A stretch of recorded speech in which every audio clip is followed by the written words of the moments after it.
क्या करें? राज सिंहासन सोना। व्यास जी महाराज ने कहा कि हे मां, मेरी दिव्य दृष्टि के सामने से तुम्हारी बहुएं निकल जाएंगी तो उनको संतान की प्राप्ति हो जाएगी। ठीक। कक्ष में भेजा गया। अंत में तो जो बड़ी अंबिका थी,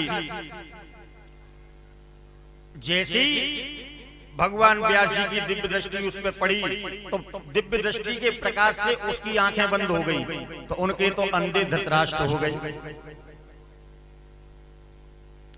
दूसरी गई, उसने वो जैसे गई, दिव्य दृष्टि का इतना तेज था कि वो पीली पड़ गई। भय के मारे तो उनके पांडु हो गए, पांडु रोग हो बालक। सत्यवती से व्यास जी महाराज ने कहा कि मां, पुत्र तो होंगे इनके, लेकिन एक अंधा होगा और एक पांडु रोगी होगा, क्योंकि मेरी जैसी दिव्य दृष्टि खुली उस समय पे इसने तो आंखें बंद कर ली थी और दूसरी वाली पीली पड़ गई थी। क्या किया जाए? सत्यवती कहती है, बेटा ये तो एक भी राजगद्दी पे बैठ नहीं होंगे, बालक नहीं हुए भाई, अंधा नहीं बैठ सकता राजगद्दी पे, तो ये पांडुरोगी वो भी नहीं बैठ पाएगा।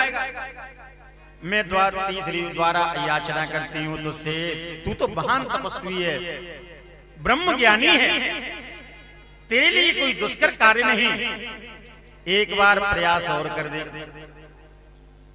भाई ठीक है मां, आपकी आज्ञा का पालन होगा, बड़ी वाली बहू को भेज दो।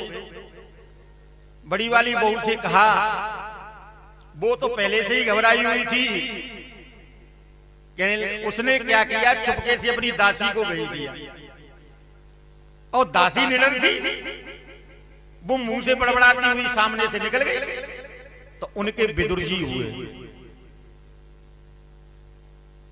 सत्यवती को पता चला, व्यास जी से कहा, कहने लगे मां बस यही मेरे बस में था, अब आगे कुछ नहीं हो सकता, चले गए।